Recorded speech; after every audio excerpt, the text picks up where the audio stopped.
The quantum interface lab at the edge of Earth's solar system pulsed with energy as Dr. Sarah Chen made the final adjustments to her prototype. The holographic display showed perfect quantum entanglement across a distance of 50 light-years, a breakthrough that would revolutionize interstellar communication. But instead of celebration, her discovery would trigger a crisis that had been brewing for centuries. "Shut it down," came the firm voice of Admiral Marcus Hayes through the lab's comm system. "The assembly observers are here early." Sarah's hands froze over the controls. "But we've just achieved stable quantum coherence. This could change everything." "Exactly why they're here," Marcus replied, his voice heavy with resignation. "They're citing Section 847 of the Technology Development Accord.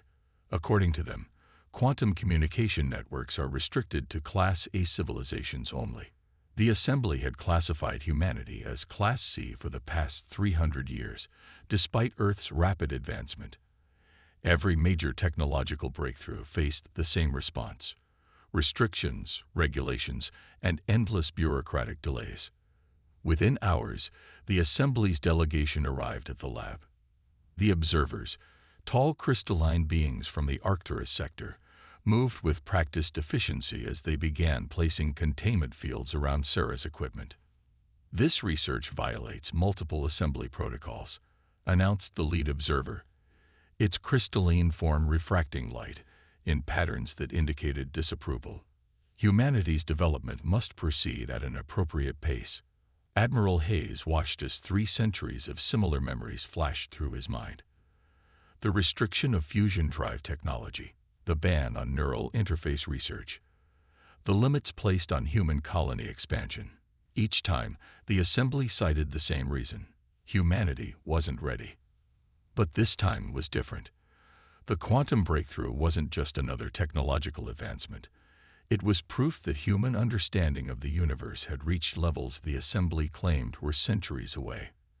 At the Emergency Council meeting in Geneva, Earth's leadership faced a decision that would reshape the galaxy. The chamber was filled with representatives from every major human settlement, their faces showing a mix of anger and determination. "The Assembly has called for a complete shutdown of all quantum research facilities," announced Council President Diana Martinez. "They're demanding access to all our research data and the implementation of permanent monitoring systems in our laboratories." The room erupted in protests. 3 centuries of accumulated frustration burst forth as leaders from Mars, Europa, and the outer colonies voiced their opposition. But it was Admiral Hayes who finally spoke the words they'd all been thinking.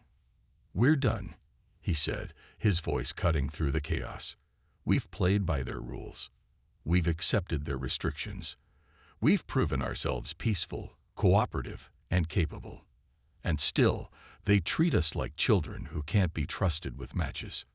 Sarah Chen, invited to represent the scientific community, stood up. "The Quantum Interface Project isn't just about communication. It's proof that our understanding of universal principles equals or exceeds that of many assembly species. They're not protecting us. They're protecting their position of power." President Martinez studied the faces around her. The Assembly's latest demands had finally pushed humanity past its breaking point.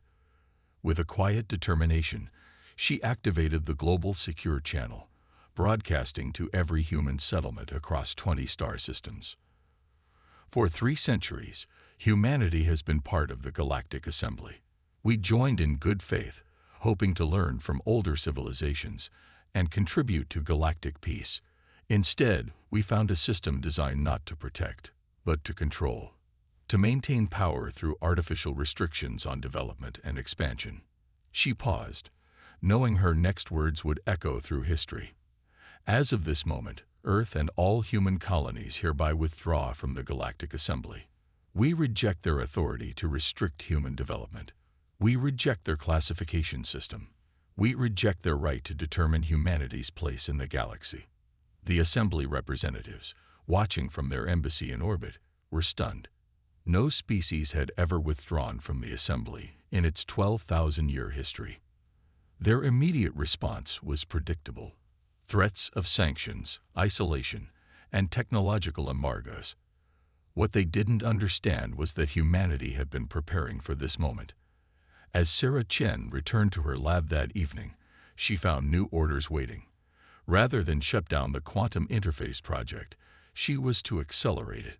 Similar instructions went out to every major research facility across human space. The assembly had always feared human potential. Now they would learn why. In the following days, as news spread across the galaxy, the assembly's leadership dismissed humanity's withdrawal as a temporary emotional outburst.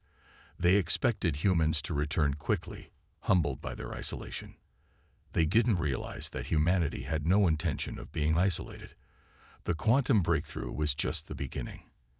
In labs across human space, scientists and engineers worked on technologies the assembly had deemed impossible for Class C civilizations. Projects that had been hidden, developed in secret during centuries of restrictions, were about to change the balance of power in ways the assembly never imagined. The breaking point had been reached. But it wasn't the end. It was a beginning. Humanity had finally decided to show the galaxy what they could really do when freed from their chains. Admiral Hayes stood at the window of his orbital office, watching Earth gleam below. "Send the signal," he ordered. Across human space, hidden quantum transmitters activated, establishing an instantaneous communication network that the assembly had claimed was centuries beyond human capability. The game was about to change, and humanity was done playing by someone else's rules. The Galactic Assembly's central medical station orbiting Centauri Prime had always been a symbol of interspecies cooperation. For decades, human medical researchers had worked alongside the galaxy's finest minds, developing treatments for diseases that plagued dozens of species. Now, Director Zixval stood in the empty human wing, his tentacles writhing in distress as he read the latest reports. 70% of our active research projects are stalled, he announced to the Emergency Medical Council. The human research teams didn't just leave. They took everything. Their quantum imaging devices, their neural pattern analyzers, even their basic medical databases. The assembly had never admitted how much they had come to rely on human medical innovation. The humans' unique approach to problem solving, their ability to make intuitive leaps that other species found baffling, had revolutionized galactic medicine. Now that innovation was gone, on the trade hub of New Singapore, the effects of humanity's withdrawal rippled through the economy like a shockwave. Merchant Prince Krall of the Volturi Trade Confederation watched as his empire began to crumble. The humans hadn't just been traders, they had been the architects of the modern galactic economic network. "The quantum encrypted transaction system is offline," his aide reported. "Without the human-maintained networks, we're forced to use old assembly protocols. Transaction times have increased from milliseconds to hours." But it wasn't just the technical infrastructure that was failing. Human goods, medicines, AI systems, entertainment feeds, and their infamous luxury items like coffee and chocolate had vanished from market shelves. The assembly had always dismissed these as trivial contributions, but their absence was causing unprecedented social unrest.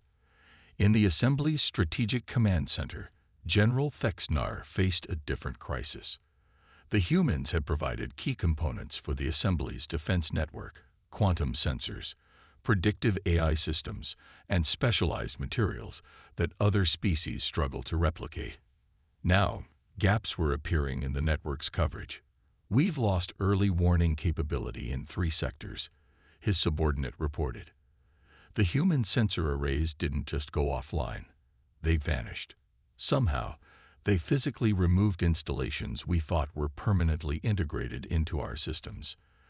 The assembly had never understood how deeply humanity had embedded itself into galactic infrastructure.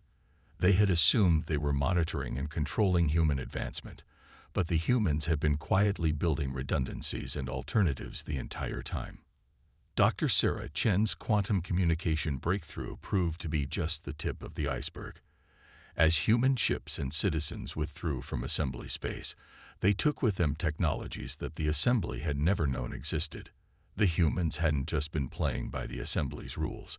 They had been preparing for this moment for generations. In the assembly's grand chamber, now operating at reduced capacity due to failing environmental systems that human engineers had maintained, High Counselor Vexmore faced the growing crisis. "The humans have initiated what they call Protocol Zero," he announced to the gathered representatives. "Every human-developed system, every piece of human technology integrated into our infrastructure, is being systematically removed or shut down. They're not just leaving. They're taking their entire civilization with them." The assembly had always prided itself on maintaining control through technological superiority. Now they faced an uncomfortable truth. Human technology had surpassed their own in many areas, and they hadn't even noticed. On the edges of assembly space, where monitoring was sparse, unusual activity caught the attention of Outer Rim patrols. Massive human ships, far larger than anything they had registered with the assembly, were appearing through quantum tunnels that shouldn't have been possible for their level of technology. Admiral Hayes stood on the bridge of the EFSS Prometheus, watching as another colony ship emerged from quantum space. The assembly had never discovered humanity's true fleet. The ships they had registered were merely the ones they had allowed to be seen. "Status report on Protocol Zero," he commanded. 97% complete, sir," his AI responded. "Human presence in assembly space has been reduced to minimal levels. All critical technologies have been recovered or deactivated. The assembly's infrastructure dependency analysis suggests their systems will experience cascading failures within the next standard month." The humans hadn't just been building parallel systems, they had been preparing for a complete separation. Every piece of technology they had shared with the assembly had been designed with a hidden purpose, to demonstrate just how essential humanity had become while concealing their true capabilities. In her quantum lab, now relocated to a classified location far from assembly space, Dr. Chen monitored the quantum network that connected all of human space instantaneously. The assembly still believed quantum entanglement couldn't be maintained across more than a few light years. They were wrong about that, just as they had been wrong about so many things. "All quantum nodes are synchronized," she reported to Admiral Hayes. "We're ready to proceed with Phase 2. The assembly had feared human potential. Now they would learn that their fears had been justified, but not in the way they had imagined. Humanity hadn't been a threat to galactic peace. They had simply outgrown the assembly's restrictive hierarchy. As the last human ships disappeared from assembly space, they left behind a galaxy that was beginning to understand just how much it had underestimated the species it had tried to control. The silence they left behind wasn't just the absence of human activity. It was the thunder of an approaching storm that would reshape the galaxy forever. In the unexplored regions beyond assembly space, humanity found something unexpected. They weren't alone. Other species, deemed too primitive or unstable by assembly standards, had been developing their own civilizations away from the assembly's stifling influence. First contact with the Nexari proved this dramatically. The Nexari were silicon-based beings who had rejected assembly membership centuries ago. Their crystalline cities, powered by stellar energy, represented technological approaches the assembly had dismissed as impossible. When the first human diplomatic ship entered their space, the Nexari didn't respond with suspicion, but with curiosity. Ambassador Elena Rodriguez stood before the Nexari consensus, her heart racing with excitement. The crystalline chamber pulsed with colors as the Nexari communicated among themselves, their thought patterns visible in the shifting light. "You too have broken free from the assembly's chains." The consensus spoke through their quantum translator. "We have watched your species' progress with great interest. Your departure was inevitable." Elena smiled. "We're not looking to replace the assembly's hierarchy with our own. We're proposing something different, a true coalition of equals." The Nexari weren't the only ones. The Kyrith, a species of energy beings who existed primarily in subspace, had developed transportation technology that even humans found revolutionary. The Morrigan, organic technology specialists who had been labeled dangerously unconventional by the assembly, had created living ships that could heal themselves. Dr. Chen found herself working with scientists from a dozen non-assembly species, each bringing unique perspectives to quantum physics. In a vast research station hidden in the Carina Nebula, representatives from these outcast civilizations gathered to share knowledge freely. The Assembly's greatest failure, she explained to Admiral Hayes during a progress review, wasn't just holding us back. It was preventing collaboration between species with different approaches to science and technology. The coalition grew rapidly. Species that had been isolated by assembly doctrine found themselves connected through human quantum networks. Trade routes established through previously impossible subspace corridors created an economy free from assembly control. But it wasn't just about technology or commerce. It was about freedom to develop without artificial constraints. The Morrigan's living ships began incorporating human quantum systems, creating vessels that could think and navigate through quantum space. Nexary crystal technology, combined with human AI, produced computational systems that surpassed anything in assembly space. The Kyrith's understanding of subspace, merged with human theoretical physics, opened possibilities that the assembly had deemed forbidden. In her private chambers aboard the Coalition's central station, Elena reviewed reports from across the new frontier. 50 species had already joined the Coalition, each bringing unique contributions. The Assembly had always preached controlled progress. But here, in the free exchange of ideas and technologies, real progress was happening at an unprecedented rate. Admiral Hayes oversaw the integration of these diverse technologies into the Coalition's defense network. Unlike the Assembly's rigid command structure, the Coalition's defense force operated on principles of mutual support and voluntary contribution. Each species brought their strengths, and none were forced to reveal technologies they wished to keep private. The Assembly's biggest mistake, Hayes commented during a strategy session, was believing that control equals stability. They never understood that true stability comes from mutual respect and cooperation. The Coalition's rapid growth didn't go unnoticed. Assembly sensor stations detected increasing activity in previously empty regions of space. Their long-range probes reported technological signatures that defied their understanding. Morrigan bioships using human quantum drives, Nexary crystal stations powered by Kyrith subspace taps, and other combinations that represented the free flow of ideas and innovation. Dr. Chen's quantum network expanded, connecting Coalition worlds in ways the Assembly had claimed were theoretically impossible. But the Coalition wasn't built on technology alone. It was founded on principles that the Assembly had forgotten: mutual respect, free exchange of ideas, and recognition that different paths of development were not just valid but valuable. "We're not just building an alternative to the Assembly," Elena explained to a gathering of Coalition representatives. "We're proving that their entire philosophy of controlled progress is fundamentally flawed." In the Coalition's shipyards, vessels of hybrid design took shape. Human quantum technology merged with Morrigan bioengineering, protected by Nexary crystal shields, and powered by Kyrith subspace drives. Each ship represented not just technological advancement, but the success of cooperation without control.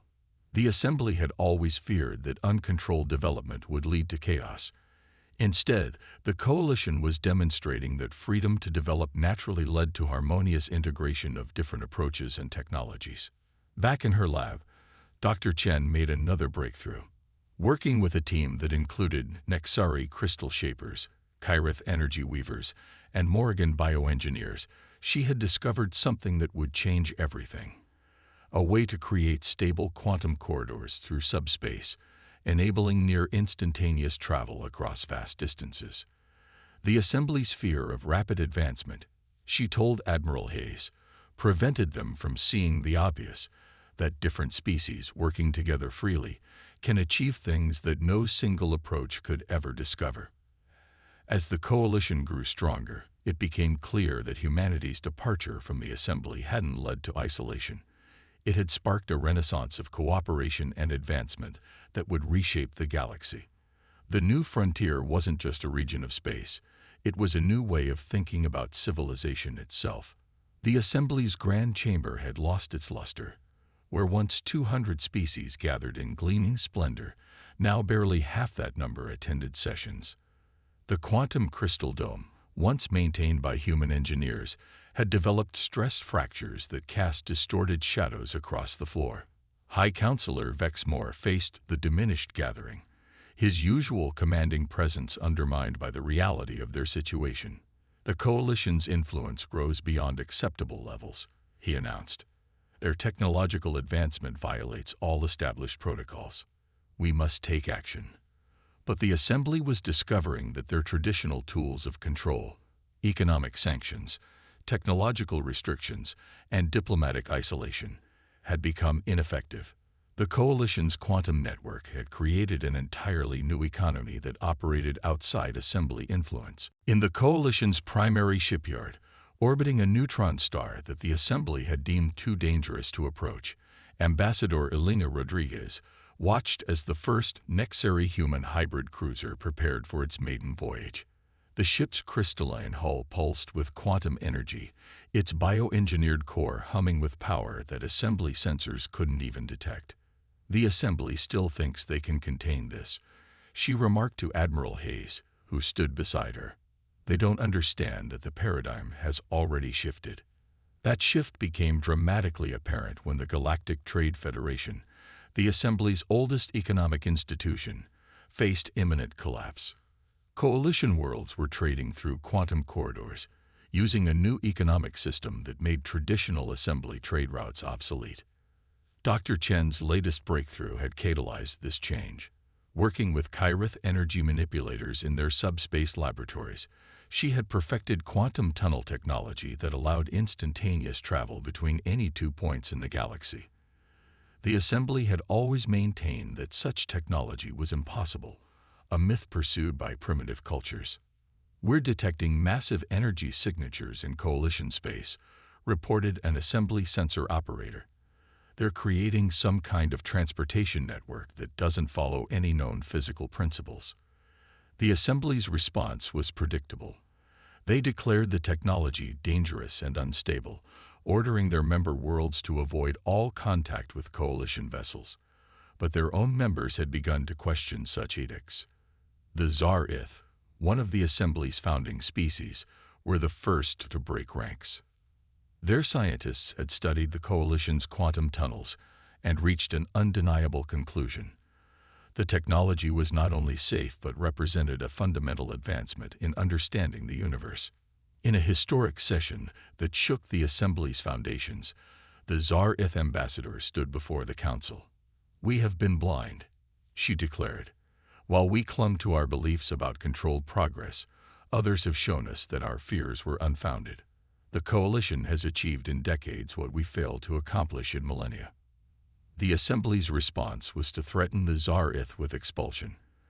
But the ancient species had already made their decision. In a move that sent shockwaves through Assembly space, they formally requested membership in the Coalition. Admiral Hayes received the Tsar-ith delegation aboard the Coalition's new flagship, the Prometheus I, the vessel's quantum crystal bridge, a fusion of human and Nexari technology, hummed with power that represented everything the Assembly had feared. "Welcome to the future," Hayes told the Tsar-ith representatives. "You'll find we do things differently here." The Tsar-ith's defection triggered a cascade effect. Other Assembly species, particularly those who had long chafed under its restrictions, began secret negotiations with the Coalition. Dr. Chen's quantum network was flooded with requests for technological and scientific exchange. In her lab aboard the Coalition's primary research station, Dr. Chen worked with scientists from 30 different species, including several who still officially belonged to the Assembly. Together, they were pushing the boundaries of what was possible, free from artificial constraints. The Assembly's power was built on the premise that progress must be controlled, she explained to a group of visiting scientists. But they never understood that true progress comes from freedom to explore, to fail, and to learn from those failures. The power shift became undeniable when the Coalition unveiled its greatest achievement, a way to harness quantum entanglement to generate unlimited clean energy.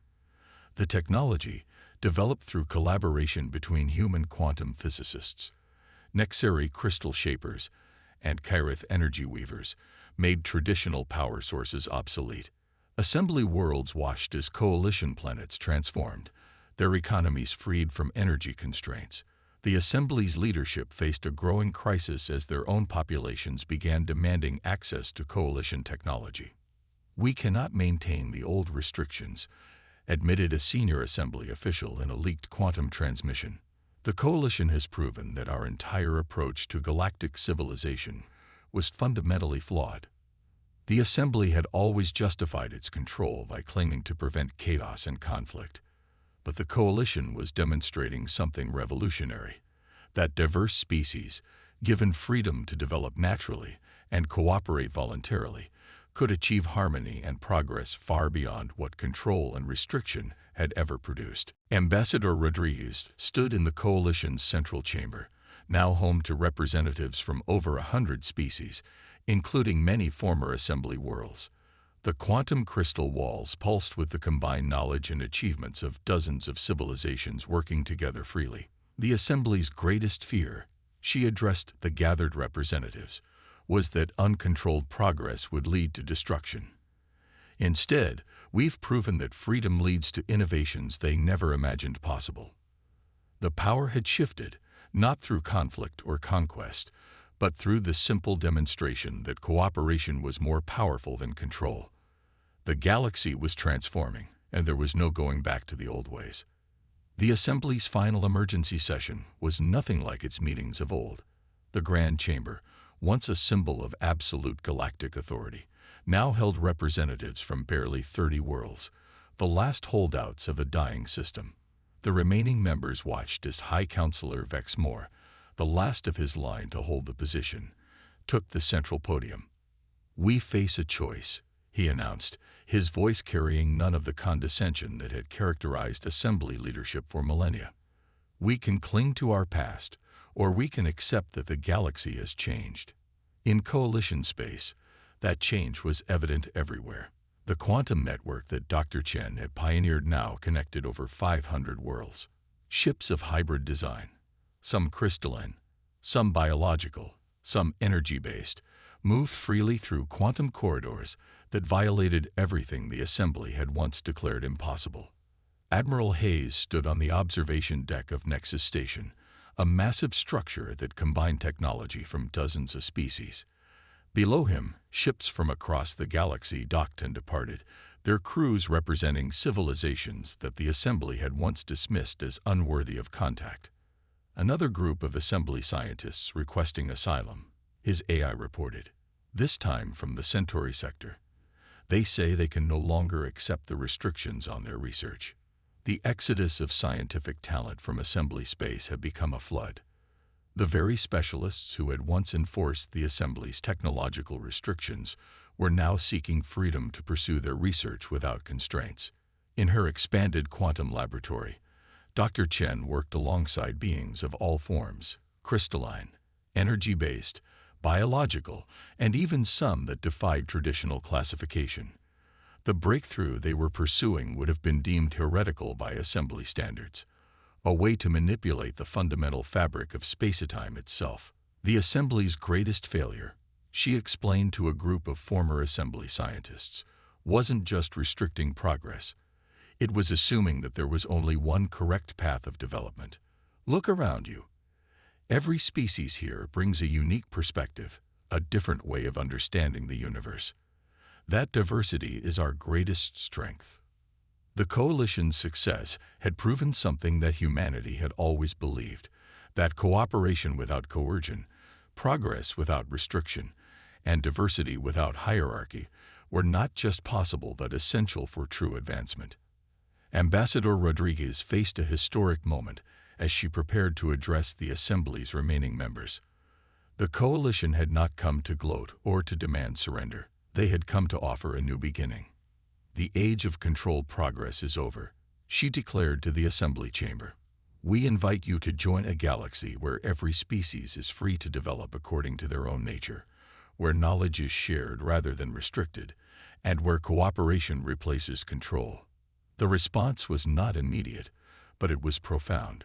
One by one, the remaining assembly worlds began to accept reality. The Coalition's achievements had demonstrated undeniably that the old system was obsolete. The Kyrith's energy manipulation techniques, combined with human quantum technology and Nexeri crystal engineering, had solved energy scarcity across the galaxy. Morrigan bioengineering, freed from assembly restrictions, had revolutionized medicine and environmental restoration. Every species that joined the Coalition brought new innovations, new perspectives, and new possibilities. In the Coalition's central chamber, now housed in a station that existed partially in normal space and partially in subspace, another impossible achievement, Admiral Hayes watched as former Assembly worlds signed the Coalition Charter. The Assembly feared chaos, he remarked to Dr. Chen, who stood beside him. Instead, we found a harmony they never imagined possible. The Charter itself was revolutionary. It guaranteed each species the right to develop according to their own path, required only that they respect the same right in others, and established protocols for sharing knowledge while protecting cultural autonomy. The last Assembly holdouts discovered that isolation was no longer viable. The Coalition's quantum network, free trade systems, and technological innovations had become too integral to galactic civilization. The choice was no longer between control and chaos, but between participation and irrelevance. Dr. Chen's team made their final breakthrough, just as the last Assembly world requested Coalition membership. They had discovered a way to create stable wormholes, permanent corridors through space-time that would allow instantaneous travel anywhere in the galaxy. This discovery, she announced to the Coalition Council, belongs to all of us. It's the result of combining human quantum physics, Kyrith energy manipulation, Nexeri crystal technology, and perspectives from a dozen other species. No single civilization could have achieved this alone. The day the last Assembly world joined the Coalition, humanity's gamble was finally vindicated. They had believed that freedom was better than control, that cooperation would achieve more than coercion, and that diversity was strength rather than weakness. Ambassador Rodriguez stood in the new Coalition Assembly, where representatives from over 1,000 species gathered not to receive orders, but to share discoveries and solve common challenges. The chamber itself was a testament to their achievement. A structure that existed in multiple phases of space simultaneously, created through the combined knowledge of dozens of civilizations. We have entered a new age, she declared, not because any one species showed the way, but because we all found it together. The dawn of this new era proves what humanity always believed, that the greatest achievements come not from control, but from the freedom to explore, to innovate, and to cooperate as equals. The galaxy had changed forever. The Assembly's age of restricted progress was over, replaced by an era of unlimited potential. Humanity's decision to walk away had not led to chaos as the Assembly had feared. It had sparked a renaissance that transformed galactic civilization into something greater than anyone had imagined possible.